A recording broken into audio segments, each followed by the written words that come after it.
Welcome to my channel. கத்திரிக்காய் குழம்பு இந்த மெத்தடில் செஞ்சு பாருங்கள். கத்திரிக்காய் பிடிக்காது அப்படின்னு தெரிச்சு ஓடுறவங்க கூட ரொம்ப ருசித்து ரசித்து சாப்பிடுவாங்க. வாங்க எப்படி செய்யறதுங்கிறத பார்ப்போம். ஃபஸ்ட்டு மசாலா ரெடி பண்ணிக்கலாம். ஒரு கடாய் அடுப்பில் வச்சு கொஞ்சமாக எண்ணெய் விட்டு நல்லெண்ணெய் சேர்த்துருக்கேன் நான். நீங்கள் வந்து எந்த சமையல் எண்ணெய்னாலும் சேர்த்துக்கலாம். அது கூட ஒரு கைப்பிடி அளவு மல்லி சேர்த்து அதை நல்லா பொன்னிறமாக வறுத்து தனியாக ஒரு பிளேட்டில் எடுத்து வச்சுக்கோங்க. அதே கடாயில் கொஞ்சமாக சோம்பு போட்டு பொரிச்சுக்கலாம். இப்போ இது வந்து நம்ம ஒரு குழம்புக்கு தான் ரெடி பண்ணுறோம், அதனால் எல்லா இன்க்ரீடியன்ஸுமே கம்மியாக சேர்த்துக்கோங்க. சோம்பு பொரித்து எடுத்ததுக்கப்புறமா சீரகம் போட்டு அதையும் நல்லா பொரித்து தனியாக எடுத்து வச்சுக்கோங்க. 2 பட்டை 1 கிராம்பு இதையும் வந்து லைட்டாக வந்து ஃப்ரை பண்ணால் போதும். அதுக்கப்புறமா ஒரு 10 வரமிளகாய் எடுத்துருக்கேன். இது வந்து காரம் இல்லாத மிளகாய், ரொம்ப காரம் இல்லை, இது லைட்டாக தான் இருக்கும், அதனால் 10 மிளகாய் எடுத்திருக்கேன். உங்கள்கிட்ட இருக்க வரமிளகாய் வந்து ரொம்ப காரமாக இருந்துச்சுன்னா 4-5 எடுத்துக்கோங்க போதும். அதையும் வறுத்து தனியாக எடுத்து வச்சதுக்கப்புறமா கொஞ்சமாக வந்து அரிசி புழுங்கல் அரிசி போட்டு அதையும் வறுத்து தனியாக எடுத்து வச்சுக்கோங்க. இது எல்லாத்தையுமே வந்து நம்ம அரைக்கணும்.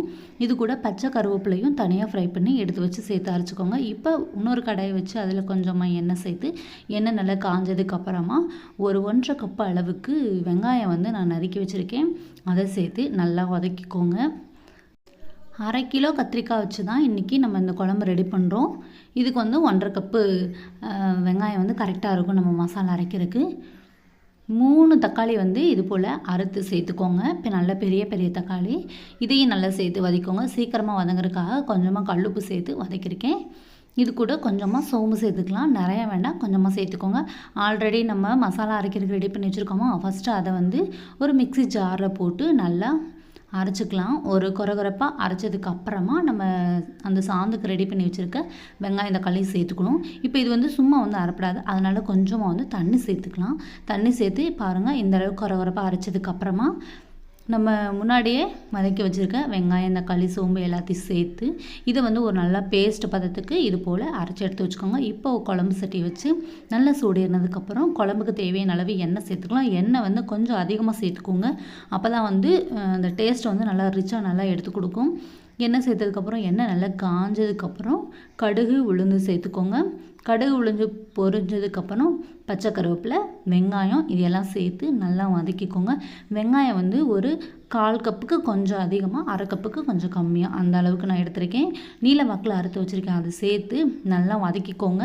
நம்ம என்ன தான் மசாலா அந்த வெங்காயம் தக்காளி போட்டு அரைச்சாலும் நம்ம தாளிக்கும் போது இது மாதிரி செஞ்சு அந்த குழம்பு வைக்கும்போது அதோடய டேஸ்ட் வந்து இன்னும் நல்லாயிருக்கும். குழம்பு வந்து நல்லா கதன்னு நல்லாயிருக்கும். இப்போ இந்த வெங்காயத்தை வந்து நல்லா எண்ணெயிலே நல்லா வதக்கிட்டோமா, அதுக்கப்புறமா வந்து ஒரு 2 பெரிய தக்காளியை வந்து இது போல் நீல வாக்கில் நறுக்கி வச்சு அதையும் நல்லா சேர்த்துக்கோங்க. இது நல்லா வதக்கிக்கணும். ரொம்ப பேஸ்ட்டு பதம் இல்லைனாலும் கொஞ்சமாக அந்த ஸ்ட்ரக்சர் தெரியாத அளவுக்கு வதக்கிக்கணும். பாருங்கள், இந்த அளவுக்கு வதங்கினதுக்கப்புறமா நம்ம கட் பண்ணி வச்சுருக்க கத்திரிக்காய் எல்லாத்தையும் சேர்த்துக்கலாம்.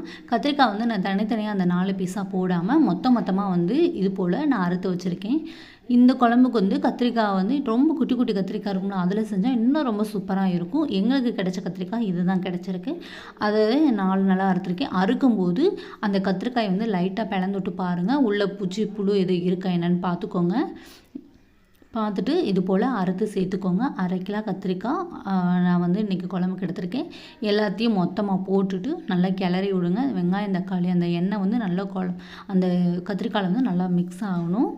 இது கூட கொஞ்சமாக மஞ்சள் தூள் சேர்த்து நல்லா பரட்டிக்கோங்க. கத்திரிக்காய் இப்படி அறுத்து போடும்போது நம்ம குழம்புல இருந்து அந்த கத்திரிக்காய் எடுத்து சாப்பிடும்போது ரொம்ப ருசியாக இருக்கும். ஏன்னா அந்த நடுவில் வந்து நல்ல சாந்தெல்லாம் சார்ந்துருக்கும், நல்லாயிருக்கும், பார்க்குறக்கும் கொஞ்சம் அழகாகவும் இருக்கும். இப்போ நம்ம முன்னாடியே அரைச்சி வச்சுருக்க அந்த சாந்து சேர்த்துக்கலாம். சாந்து வந்து கெட்டியாக இருக்கனால விழலை, அதனால் கொஞ்சமாக லைட்டாக தண்ணி கலந்து இது போல் சேர்த்துக்கோங்க.